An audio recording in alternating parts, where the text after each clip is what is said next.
오늘은 육체의 탄식과 소망이라고 하는 주제를 가지고 말씀을 드리겠습니다. 사실은 육체의 탄식이라고 하는 말보다는 우리 영혼의 탄식이라고 해야 아마 옳을 것입니다. 사도 바울은 이 고린도 교회에 편지를 보내면서 우리가라고 말할 때 그리스도인들이 마치 짐을 진 것처럼 탄식한다 그랬습니다. 구약 성경의 시편 기자는 말하기를 인생의 피곤함을 말로 다 할 수 없다라고 이렇게 말하고 있고, 솔로몬 또한 그랬죠. 헛되고 헛되니 모든 것이 다 헛되도다. 제가 여러분에게 한 가지 질문해 볼게요. 여러분 사는 게 편합니까? 고달퍼요? 다 고달프지요. 하나님께서 맨 처음 아담과 하와를 창조하셨을 때에 그들은 참 그 삶이 즐거움이었습니다. 하나님께서 아담과 하와를 창조하실 때에 그 속에 우리가 우리의 형상을 따라 사람을 만들자라고 창조하셨을 때에 그들 안에는 사랑과 희락과 온유와 절제와 의와 거룩과 이런 하나님의 속성들이 그 안에 있어서 즐거움을 가지고 에덴 동산에서 생활을 했었죠. 아담이 직장을 어디로 다녔습니까? 직장 다닐 필요가 없었죠. 그냥 널려있는 게 음식이고 거기에는 모든 짐승도 있었지만 함께 대화가 되고 정말 우리가 말하는 천국과 같은 그런 삶이었습니다. 그들이 벌거벗었지만 보일러가 필요하지 않았고 또한 의복이 필요하지 않았습니다. 정말 하나님께서 아담과 하와를 위해서 설계하신 그 환경은 완벽한 것이었습니다. 그러면서 그 하나님 만드신 것을 지배하라, 다스리라 그렇게 말씀하셨는데 거짓의 아비인 사단의 속임수에 속아서 하나님을 배반하고 하나님의 말씀을 거역하고 선악과를 따먹은 다음에 인간의 불행은 시작이 됐죠. 그래서 하나님께서 아담과 하와에게 하신 말씀이 이제 땅은 너 때문에 저주를 받고 그리고 너는 평생을 얼굴에 땀이 흘러야 먹고 살 거라 그렇게 하셨습니다. 여기 사람들의 고통을 보면 이제 사도 바울이 여기서 참 짐진 것처럼 탄식한다고 했는데 제가 생각할 때요, 저는 그렇게 생각해 봤어요. 여러분들이 제가 이제 다음 달에 은퇴한다고 그러는데 그러면 이제 모든 고통이 사라지겠죠. 그렇죠? 이제는 모든 고통과 눈물에서 해방되는 거죠. 그랬으면 얼마나 좋겠어요. 그나마 제일 빨리 은퇴할 거예요. 그러나 우리가 알 수 있는 것은 뭐냐면 우리 육체에 우리 목숨이 붙어있는 한 이 저주를 피할 수는 없습니다. 하나님께서 뭐라고 말씀하셨냐면 얼굴에 땀이 흘러야 먹고 살리라. 그런데 우리 성도님들 보면 자녀 교육 시킬 때 어떻게 시키냐면 얼굴에 땀이 안 흘러도 먹고 살으라고 교육을 부지런히 시키려고 그래요. 그건 하나님의 저주를 거역하는 것이고 그것을 풀어버릴 수 있다고 생각할지 모르지만 절대로 우리가 이 땅에 있는 동안에는 풀어버릴 수가 없어요. 저는 가끔 그런 생각을 해요. 우리나라는 그래도 참 살기 좋은 나라입니다. 이 정도 살기 좋은 나라가 그렇게 많지 않아요. 그럼에도 불구하고 우리나라도 보면 할머니 할아버지들이 조그만 그 손수레 같은 끌고 다니면서 폐지를 모으고 하루 한 끼를 살기 위해서 노력하는 걸 보면 그 말씀이 생각나요. 얼굴에 죽는 날까지 얼굴에 땀이 흘러야 먹고 살리라. 우리 형제자매님들 제일 고통스러운 게 뭐예요? 매일 아침 출근해서 어디로 가요?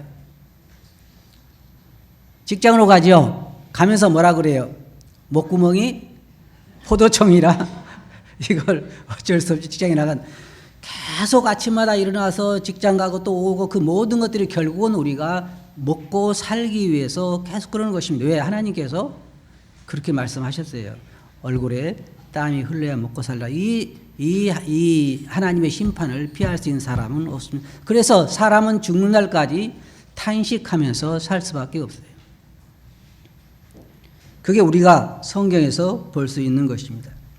근데 사도 바울이 여기서 지금 말하는 것은 이런 육체의 탄식 같지는 않아요. 사도 바울이 저녁은 못 먹을까? 그 다음에 내일 아침 뭐 먹을까? 정말 고통스럽구나. 그래서 짐진 것처럼 탄식한다는 말보다는 영적인 의미에서 그런 이런 탄식을 했던 것을 볼 수가 있습니다. 인간이 이제 육체적으로도 이와 같이 늘 죽는 순간까지 일하지 않으면 먹고 살 수 없는 그런 고통 가운데서 있는 것처럼 우리 영혼도 늘 고통 가운데서 살아갈 수밖에 없어요. 우리 사람들은 아담과 하와가 처음에 창조됐을 때는 그런 게 없었지만은 인간이 범죄한 다음부터 우리 안에는 온갖 죄악이 거하기 시작했습니다. 성경에 볼 수 있는 것처럼 뭐 여러 가지 탐욕과 시기와 질투와 온갖 그 죄악성이 우리 인간 안에 들어오기 때문에 인간은 우리 영혼의 탄식이 시작이 됐죠. 사람의 문제가 뭐냐면요, 자기가 원하는 대로 살 수 없다는 것입니다. 우리 인간 안에는 뭐가 있냐면 채워도 채워지지 않는 욕구가 있어요. 아무리 채워도 채워지지 않아요. 그리고 인간 안에는 뭐가 있냐면 항상 목마름이 있잖아요. 목마름.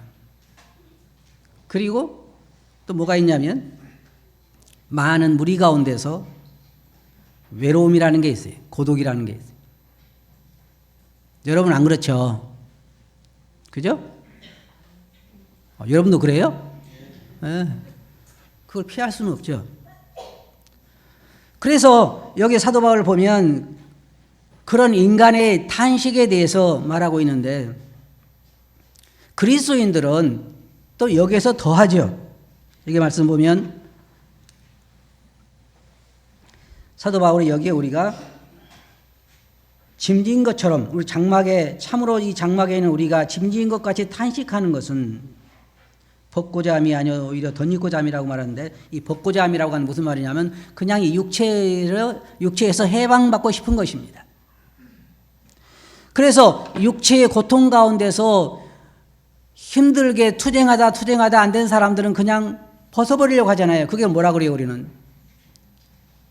자살이라고 그럽니다. 그러잖아요. 육체의 고통 가운데서 더 이상 견딜 수가 없어서 자기 육체를 벗어나고 싶은 것이 뭐냐면 자살이라고 그래요. 우리나라에서도 하루에 4명 내지 5명이 매일 죽습니다. 죽는 사람 말하는 게 자살한 사람 말하는 거예요. 그 사람들은 이 고통에서 벗어나고 싶은 것입니다.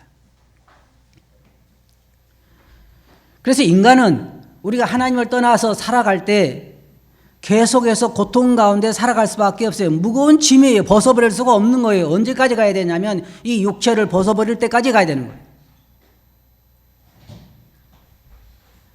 구원받은 사람 어떻습니까? 처음에 저도 그렇고 여러분도 그렇고 구원을 받고 나면 기쁘죠?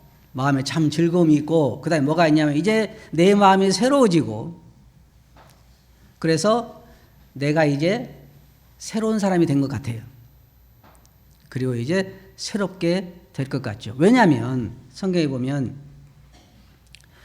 우리가 구원을 받고 나면 그동안에 우리 안에 죽어있던 우리 영혼이 다시 살리심을 받으면서 하나님께서 우리를 처음에 창조하실 때 우리 안에 두었던 그런 사랑과 희락과 온유와 절제와 이런 것들이 의와 거룩이 이런 것들이 다시 힘을 받고 살아나게 되는 것입니다.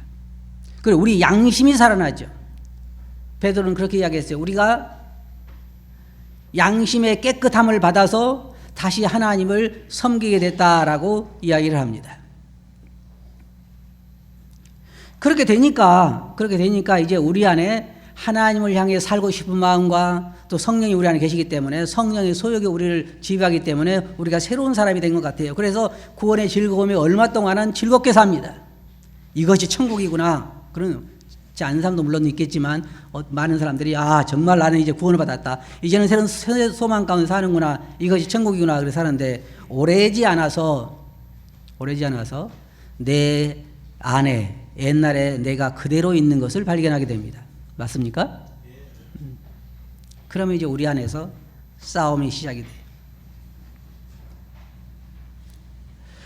한쪽에서 이 마음 깊은 곳에서 성령님의 역사를 통해서 우리가 뭐 하고 싶으냐면 정말 하나님의 영광을 위해 살고 싶고 정말 말씀을 순종하고 싶고 말씀을 읽고 싶고 기도하고 싶고 성도자를 사랑하고 싶고 전도를 하고 싶고 영혼들을 사랑하고 싶고 이런 마음이 우리 안에서 일어납니다. 그런데 한쪽에서 뭐가 있어요? 육체의 소욕이 여전히 우리 안에 시기와 질투와 탐욕과 이런 것들이 우리 안에서 존재하고 있습니다. 사도 바울의 말을 보면 사도 바울이 로마서 7장에서 그랬잖아요. 이게 고통인 거예요. 선을 행하기 원하는 나에게 악이 함께 있는 거예요. 함께. 그러니까 내 안에 본심은 선을 행하고 싶은데 악이 함께 있는 거예요. 그러니까 고통스러운 거예요. 어느 쪽을 가도 고통스러워요. 그래서 사도 바울은 내가 원하는 선을 행하지 않고 악을 행하는 나를 보는도다 그랬어요. 그게 정말 고통이죠. 그러면 이 고통이 언제까지 가야 될까요? 여러분이 관 속에 들어가는 날까지는 이 고통을 겪어야 됩니다. 제가 신앙생활 하면서요. 이게 제가 쭉 그 신앙생활을 해보면서 느끼는 건 뭐냐면 처음에는 내가 다른 사람에게 신경을 많이 쓸 여유가 있는지 모르지만 점점 가면서 내 안에 있는 것 자체가 방해물이라는 걸 발견하게 돼요. 주님을 섬기지 못하게 만드는 것들이 사실은 외부에 있는 게 아니라 내 안에 있는 거예요. 어떤 사람이 이렇게 이게 뭐 정치를 잘못하고 그 다음에 교회가 뭘 잘못하고 뭘 잘못해서 내가 신앙생활 힘들다. 저는 이렇게 생각합니다. 아직까지 자기를 잘 모르는구나. 그렇잖아요. 여러분을 신앙생활하는데 가장 방해하고 가장 주님을 섬기는데 어렵게 만드는 게 누구입니까? 네? 목회자들이죠. 그죠? 제대로 눈이 뜨여서 보이면요. 내 안에 있어요. 내 안에. 내 안에 내가 원하지 않는 게 존재하고 있는 것입니다. 그래서 그리스도인들의 이 무거운 짐은 시작되는 거예요. 싸우는 거예요. 사도 바울은 뭐라 그랬습니까? 오호라 나는 공고한 자로다. 그러면서 뭐라고 얘기하는지 아세요? 누가 이 사망의 몸에서 나를 건져내랴. 자기 몸을 뭐라고 말하고 있어요? 사망의 몸이라고 말하고 있어요. 이 죽을 몸. 그런 거예요. 이 죽을 몸 너 언제 죽을래? 그거 똑같은 거예요. 그죠? 빨리 죽었으면 좋겠다. 저보고 이제 은퇴한다고 그러는데 이 몸에서도 빨리 은퇴했으면 좋겠어요. 그죠? 근데 그리스도인들은 그냥 단순히 너무 괴롭기 때문에 이 육체를 벗어버리고 싶은 것이 아니에요. 우리는 덧입기를 원하는 거예요. 무엇으로? 새로운, 여기 있는 것처럼 하나님께서 지으신 집, 곧 영원한 집이 우리에게 있는 거예요. 이 소망이 있는 거예요. 이 소망 하나 때문에 사는 거예요. 만일 하늘나라를 어떤 사람이 그래요. 이런 이야기를 했다. 이 세상도 꽤 살만하다. 그래서 내가 병들지 않고 죽지 않는다 그러면 이 세상에서 계속 살았으면 좋겠다. 혹시 그러시면 손 들어보세요. 내가 병 안 들고 안 늙고 그냥 이렇게 계속 살 수 있다면 세상에 살고 싶은 손 들어보세요. 제가 해드릴게. 저는 그러고 싶지 않아요. 왜요? 여전히 우리 안에 고통이 존재하기 때문입니다. 이 목마름을 누가 채워줄 수 있겠어요? 이 외로움을 누가 채워줄 수 있겠어요? 뭐 제가 늙어가니까 외로운 게 아니에요, 여러분. 오해하지 마세요. 인간 자체가 하나님을 떠나서 하나님께 가기까지는 인간의 외로움을, 고독을 말할 수가 없어요. 제가 알기로 단 한 사람도 가을에 낙엽이 바람에 휘날리는 걸 보면서 마음속에서 기쁨이 솟아나는 사람 없을 거야. 그죠? 다 하나님을 떠나서는 만족이 없어요. 주님께 그랬잖아요. 목마른 자들이라고 말씀하시고 수고하고 무거운 짐진 자들아 다 내게로 오라. 내가 너희를 쉬게 하리라. 그러니까 사도 바울은 이 지금 나이가 많이 이 고린도 후서를 쓸 때는 나이가 꽤 많이 들었을 때인데 사도 바울이 그렇게 고통스러워했어요. 짐진 것처럼 탄식한다고 그랬어요. 그러면서 뭘 보고 살아요? 덧입을 옷, 하늘나라에 하나님께서 우리를 위해서 영원히 지은 집, 그 어떤 집입니까? 뭐 요즘 집들을 잘 지니까 여러분 좋은 집 생각하는지 모르지만 우리 영원히 하나님께서 우리를 위해 지은 집, 그 집에 들어가게 된다면요 정말 천국이죠. 썩지 않고 쇠하지 않고 병들지 않고 외롭지 않고 채워도 채우지 않은 그러한 욕구가 거기에 있는 것이 아니라 항상 만족이 우리를 지배하고 거룩과 의가 존재하고 하나님과 교제 가운데서 우리가 항상 영원토록 만족과 평안 가운데 살 수 있는 그 새로운 몸을 우리가 그것으로 덧입는 거예요. 우리가 그 소망 때문에 사도 바울은 그것을 지금 여기서 바라보고 있는 것입니다. 사도 바울은 거기에 17절에서 거기 4장 17절에서 우리가 잠시 받는 환난에 경한 것이 지극히 크고 영원한 영광에 중요한 것을 우리에게 이루게 함이니라고 말하고, 그다음에 우리가 주목하는 것은 보이는 것이 아니요 보이지 않는 것이니 보이는 것은 잠깐이요 보이지 않는 것은 영원함이라 그랬습니다. 사도 바울이 그의 시선을 보이지 않는 곳에 두고 있죠. 그리고 우리가 여기서 지금 보는 것처럼 6절에 보면 그러므로 우리가 항상 담대하여 몸으로 있을 때에는 주와 따로 있는 줄 알노니, 이 말은 무슨 말이냐면 우리가 비록 몸으로 있을 때는 주님과 따로 떨어져 있지만 담대하게 사는 이유가 어디에 있냐면 7절에 이는 우리가 믿음으로 행하고 보는 것으로 행하지 아니함이로다. 사도 바울은 그렇게 육체의 고통 가운데서 탄식하면서 있었지만 그는 담대하게 생활했다 그랬습니다. 왜냐하면 그는 믿음으로 행하고 보는 것으로 행하지 않았기 때문이라. 믿음으로 행한단 말이 무슨 말이에요?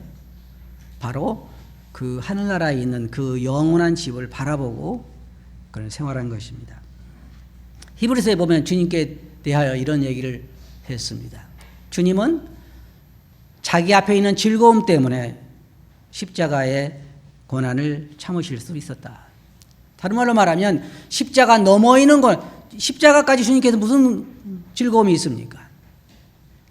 십자가를 진 다음에 올 그 영광을 볼 때 주님은 그 고난을 이기실 수가 있었던 것입니다.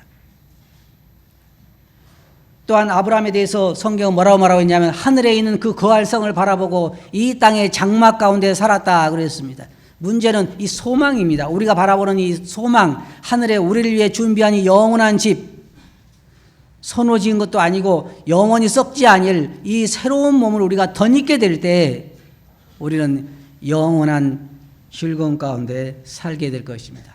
우리가 잘 그렇잖아요. 먹어도 되고 안 먹어도 되고 자도 되고 안 자도 되고 일을 안 해도 되고 직장 안 다니는 게 제일 좋죠.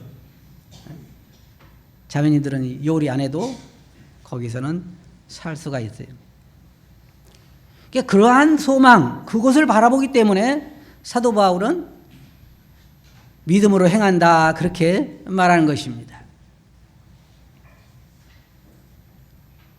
사도 바울은 저는 이제 말씀을 보면서 그런 생각을 해봤어요. 사도 바울은 어떻게 이 어려움을 극복할 수 있었을까? 다 똑같은데 사도 바울 우리들에게 이렇게 이야기를 합니다. 모든 생각을 사로잡아서 그리스도에게 복종시킨다. 사도 바울은 그렇게 말하고 있어요. 우리의 생각은 항상 방황하지만 또 사도 바울이 골로새 3장 1절부터 하는 말씀을 보면 우리의 생각을 하늘의 것을 생각하고 땅의 것을 생각지 말라고 말합니다. 여러분에게 제가 분명히 말씀드리지만 우리는 이 세상에 있는 동안에 결코 고난을 피할 수는 없습니다. 늙어가는 걸 피할 수 없고 병든 것을 피할 수 없고 먹고 살기 위해서 죽는 순간까지 내가 움직이는 순간까지 내가 고난을 당해야 되고 내가 땀을 흘려야 되고 내가 땀 안 흘리면 누가 흘려야 돼요? 다른 사람이 흘려야 돼요. 인간의 운명은 그래요. 그러나 그리스도인들은 거기에 더 덧붙여서 속에서 나오는 그러한 투쟁 가운데서 또 고난을 당해야 돼요. 내 안에 있는 선과 악의 싸움. 하나님의 성령의 소욕과 육체의 소욕 가운데서 사도 바울이 말한 것처럼 선을 행하기 원하고 형제자매들을 사랑하기 원하는데 그렇지 않은 그 마음에 드는 것과 싸워야 된다고 하는 것입니다. 이거 우리의 싸움입니다. 죽을 때까지 피할 수 없는. 그래서 사도 바울은 모든 생각을 사로잡아서 그리스도에게 복종시킨다고 말하고 있고 위의 걸 생각하고 딴 걸 생각하지 말라고 말하고 있고 그 다음에는 자기의 몸을 쳐서 복종시킨다 그랬습니다.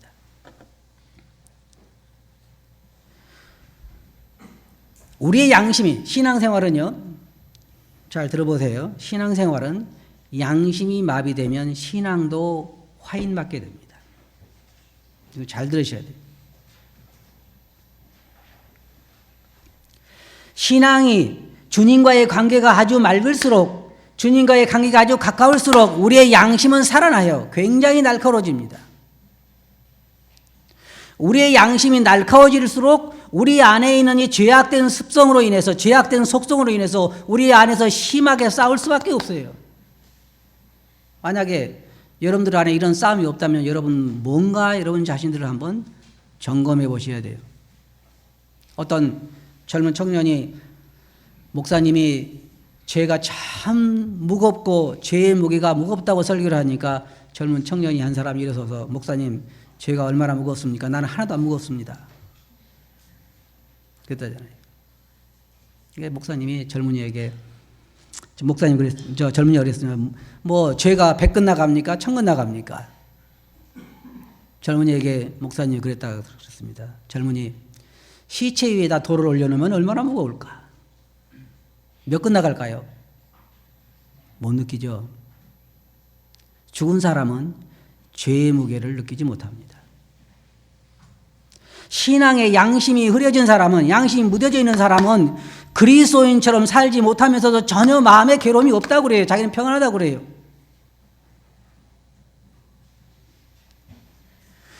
진정으로 구원받은 사람들은요, 이 싸움 때문에 어떨 때 자기 구원을 의심하기도 합니다. 내가 정말 구원받은 사람이 이럴 수가 있을까 의심하기도 해요. 구원받지 못한 그리스도인의 사람을 보면요, 절대로 자기 구원을 의심하지 않습니다. 자기가 어떻게 살든지. 저도 그런 사람 만났어요. 자기는 죽으면 하늘나라에 간대요. 근데 저한테 이야기해 보니까 바람 피운 얘기는 많이 해요. 그럴 수는 없는 거예요. 그 열매로 그들을 알지니. 신앙 안에서 우리가 정말 영적으로 밝을수록 영적으로 주님과 가운데 깨어있을수록 우리 안에서는 심한 싸움이 일어날 수밖에 없어요. 저도 매일 싸웁니다. 주님께 그런 기도해요. 주님 언제나 이 싸움이 끝나겠습니까? 주님 뭐라고 대답해 주셨을 것 같습니까? 빨리 은퇴라. 그러면 끝날 것이다. 그럼 얼마나 좋을까요? 인생의 은퇴를 해야죠. 우리 육체를 떠나서 주님의 몸으로 새롭게 덧입게 되는 것입니다. 그럼 모든 수고가 끝나는 거예요. 주님 오심이 아주 가까운 건 사실입니다. 사도 바울이 이 하나님께서 지으신 집을 기다린 그때와 지금은 얼마나 차이가 납니까? 많이 가까워졌죠. 거의 2000년 가까이 가까워졌습니다. 지금 세상을 돌아가는 걸 보면 정말 주의 오심이 가까워요. 이제 우리 탄식할 때도 얼마 안 남았는지도 몰라요. 이 육체의 탄식 가운데서 더 이상 탄식 안 해도 될지 모릅니다. 우리의 양심을 더 살아나게 하려면 여러분 싸움을 피하려고 해서는 안 돼요. 싸움은 우리가 싸워야 돼요. 신앙의 경주라고 말하고 있고 싸움이라고 말하고 있잖아요. 우리는 피할 수는 없습니다. 우리는 계속해서 싸워야 돼요. 그래서 악에게 지지 말고 선으로 이기라 그러잖아요. 사도 바울이 그렇게 했고 그 싸움을 싸웠어요. 넘어질지라도 다시 일어나야 돼요. 우리는 오뚜기처럼 돼야 돼요. 넘어졌다가 다시 일어나. 저는 그렇게 주님 앞에도 고백한 적도 있습니다. 여러분 지금까지 주님 믿고 나서 몇 번이나 넘어졌습니까? 셀 수 있는 사람. 제가 주님 믿고 나서 넘어졌다 일어났다를 몇 번인지 알 수 있는 사람. 아무도 없잖아요. 수도 없이 넘어지다 일어났죠? 양심 있어요? 저도 보면 어떨 때 그래요. 주님, 제가 기도할 때 주님 죄송합니다. 하도 많이 넘어져서. 그렇잖아요. 주님이 이해하실까요? 이해하시죠? 사도 바울은 안 넘어졌을까요? 사도 바울이 왜 괴로워했을까요? 저는 사도 바울 이 말씀 보면 힘을 받아요. 사도 바울처럼 주님을 직접 하늘나라에 가서 만나고 정말 주님의 그 환상을 보고 주님을 음성을 듣고 그렇게 부름을 받은 사람도 이 고난을 당하고 있습니다. 왜 그래요? 자기가 원하는 선을 행하지 않고 악을 행했다 그랬잖아요. 우리도 똑같아요. 물론 100번 넘어지는 건 아니지만 우리가 어떤 사람은 50% 넘어지고 50% 승리할지 모르지만 많은 그리스도인들이 100% 승리한 사람 한 사람도 없어요. 사도 바울도 우리보다 더 많이 안 넘어졌겠지만 그러나 그도 넘어지고 넘어져서 어때요? 그런 고백을 하는 거예요. 사도 바울도 싸웠잖아요. 그렇잖아요? 예. 마가를 데리고 가냐 마냐 가지고 심하게 싸웠다고 그랬어요. 그리고 피차 갈라섰어요. 등을 돌렸어요. 그럴 때 사도 바울이 기뻤을까요? 마음이 괴롭겠죠. 내가 왜 그 문제에 싸웠을까?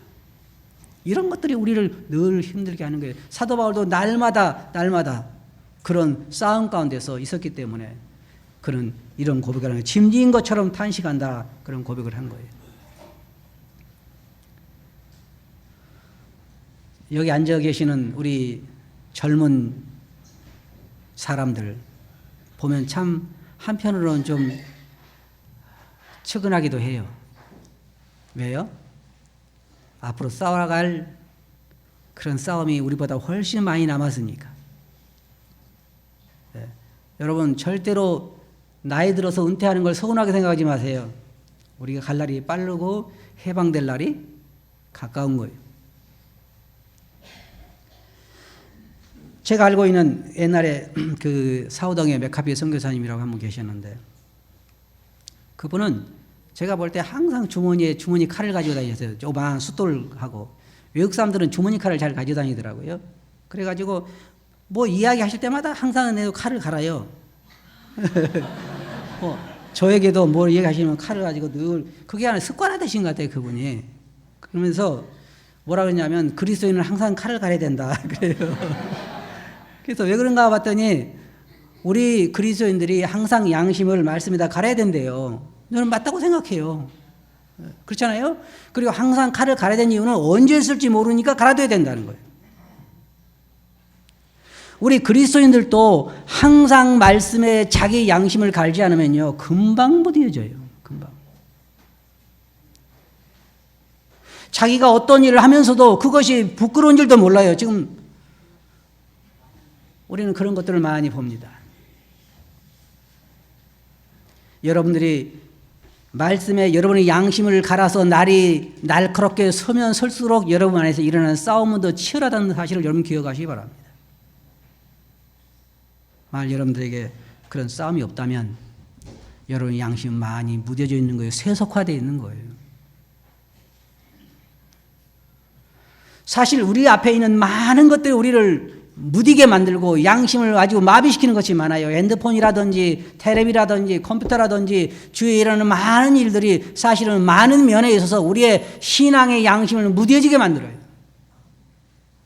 여러분이 살아남으려면 날마다 하나님 말씀에다 여러분의 양심을 갈아야 돼요. 날카롭게. 그리고 거기에 일어나는 싸움을 두려워하지 마세요. 절대로 우리는 싸움을 피할 수 없어요. 그 싸움 가운데서 넘어질지라도 다시 일어나고 그리고 매일의 삶에 여러분의 마음을 하늘에 두고 믿음으로 행하고 여러분이 앞으로 입게 될 그 옷을 바라보고 그 새로운 집을 바라보고 우리가 소망 가운데서 살아야 할 것입니다. 주님 오실 때 잠자는 자로 나타나지 않기 위해서는 우리가 깨어 있어야 됩니다. 깨어 있으라 그랬잖아요. 깨어 있으라. 결론적으로 말씀드려서 사도 바울뿐만 아니라 많은 신앙인들이 이렇게 힘든 싸움을 싸우고 갔습니다. 여러분도 절대로 쉬운 삶을 기대하지 마세요. 주님께서 어려울 거라고 말씀하셨어요. 세상이 나를 미워하시면 너희도 미워할 것이다. 사도 바울이 이런 싸움을 싸웠다면 여러분도 이런 싸움을 싸우게 돼요. 그때 여러분 낙심하지 마세요. 여러분들에게는 새로운 몸이 기다리고 있다는 거예요. 위를 보면 돼요. 그럴 때마다 한번 위를 쳐다보세요. 저도 넘어질 때마다 하늘을 쳐다보고 새로 있게 될 그런 몸을 생각합니다. 그러면 다시 마음이 밝아져요. 그렇잖아요. 제가 하늘나라에 올라가서 돌아다니면서 구경하게 될 새로운 우주를 생각하면요, 저절로 마음이 즐거워요. 그때 우리는 새로운 몸으로, 전혀 우리를 괴롭히지 않는 몸으로 영원토록 교제하며 하나님을 찬양하며 영원토록 영광 가운데 살게 될 것입니다. 맞죠? 그럼 어디를 보고 살아야 돼요? 아주 그냥 기부스를 하세요. 고개를 위로 해서 기부스를 해요. 안 내려오게. 목만 기부스하고 생각은 딴 데 있으면 안 돼요. 아시겠죠? 저는 이 소망이 내게 있다는 것만 생각하면 참 감사가 됩니다. 하늘의 소망. 여러분 생각이 이 땅의 이것저것을 방황하지 않도록 생각을 하늘에 고정시키시고 그 새로운 몸을 바라보시고 싸움에서 승리하시기 바랍니다. 아시겠어요? 기도합시다.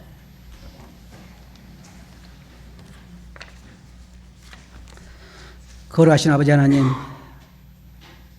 저희들 안에는 늘 매 시간 매 초 치열한 싸움이 있고 그것 때문에 저희들은 무거운 짐을 진 것처럼 언제나 이 육체에서 해방받을까 하는 그러한 탄식 가운데 있을 때가 많지만 저희들에게는 하늘에 하나님께서 지으신 새로운 집으로 덧입게 될 소망을 생각할 때 감사합니다. 지금 저희들이 이러한 싸움 가운데서 주를 바라보게 하시고 하늘에 고정시키게 하시고 믿음으로 보는 것을 행하는 것이 아니라 환경을 보는 것이 아니라 주를 바라보고 믿음으로 행하게 해 주시옵소서. 들은 말씀 주께 의지하옵고 예수님 이름으로 아버지께 감사하며 기도합나이다. 아멘.